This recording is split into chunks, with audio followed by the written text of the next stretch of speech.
राज्याचे एक मंत्री असणारे कृषी मंत्री एका मंत्र्याला शिक्षा झालेली आहे आणि या शिक्षेला कोणत्याही प्रकारची स्थगिती आतापर्यंत नाही. सरकारची याच्यात भूमिका काय जरा सभागृहाने सरकारने जर करायला पाहिजे होता. आपण या संदर्भात कोर्टाने सुनावणी पूर्ण केलेली आहे. पोस्ट फॉर ऑर्डर ठेवलेला आहे. त्यांची ऑर्डर आल्यानंतर त्याच्यावर निर्णय सभागृह किंवा राज्यपाल घेतील. विरोधी पक्षनेते सभापती महोदय, एका मुद्द्याकडे तसा आपल्या सभागृहाचा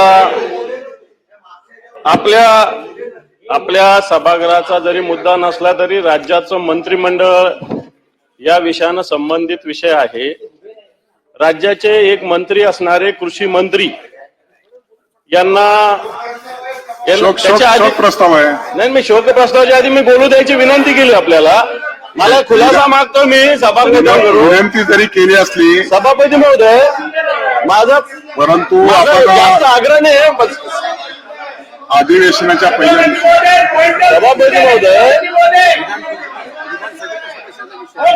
विधानसभेच्या सदस्याच्या संदर्भामधला विषय आहे तो खालच्या सभागृहात होईल ना, माझा जास्त आणि आग्रह आपल्याला नाहीये. बोलायचं असल्यास उद्या बोलता येईल. सभागृहाच्या नेत्यांनी खुलासा केला तरी चालेल. माझं म्हणणं असं आहे की एक आपल्याला कृषी मंत्री माननीय विरोधी पक्षनेते यांना शिक्षा आपल्याला हा झालेली आहे. प्रस्ताव एका मंत्र्याला शिक्षा झालेली विधानसभेत मांडता आहे येईल. आणि या शिक्षेला कोणत्याही प्रकारची स्थगिती आतापर्यंत नाही. 2 वर्षाची शिक्षा झालेली आहे.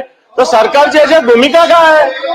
सरकारची याच्यात भूमिका काय जरा सभागृहाने सरकारने जर करायला पाहिजे होता. आपण मी शोक प्रस्तावानंतर बोलता येणार नाही म्हणून मी आपली परवानगी मागितलेली आहे.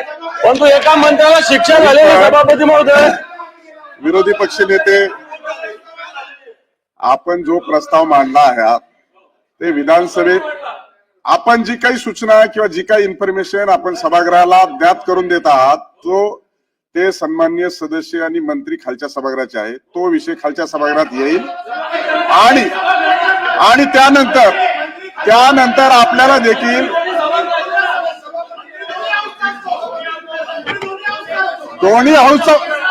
दोन्ही हाऊसचा मंत्री असतो, परंतु सदस्य खालच्या सभागृहाचे असल्या कारणानं आपल्याला हा विषय दुसऱ्या आयुधाच्या मार्फत देखील मांडता येईल. सभागृहाचे नेते उपस्थित आहेत.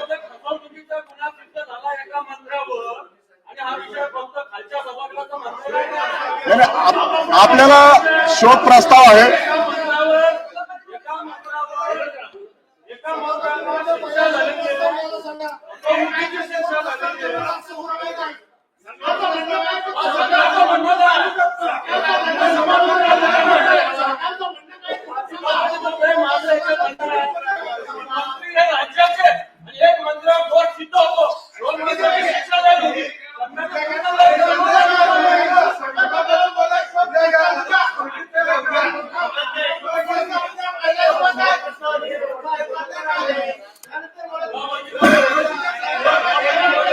मला वाटतं माननीय विरोधी पक्षनेते, मला असं वाटतं की शोक प्रस्ताव आहे आणि शोक प्रस्ताव मध्ये देशाचे पंतप्रधान माननीय मनमोहन सिंगच्या संदर्भात आणि आपल्याही सभागृहाचे सदस्य आहेत.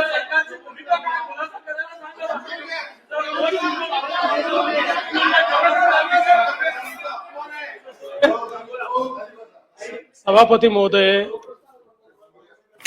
खरं म्हणजे देशाचे माजी पंतप्रधान आणि ज्येष्ठ नेते या देशामध्ये ज्यांनी मोठ्या प्रमाणात आर्थिक सुधारणा केल्या अशा मनमोहन सिंगजींच्या शोक प्रस्तावाच्या दिवशी असा गोंधळ होईल असं वाटलं नव्हतं.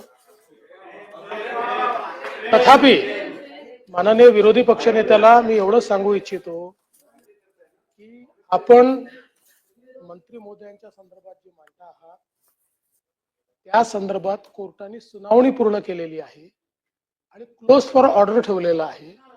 त्यांची ऑर्डर आल्यानंतर त्याच्यावर निर्णय सभागृह किंवा राज्यपाल घेतील.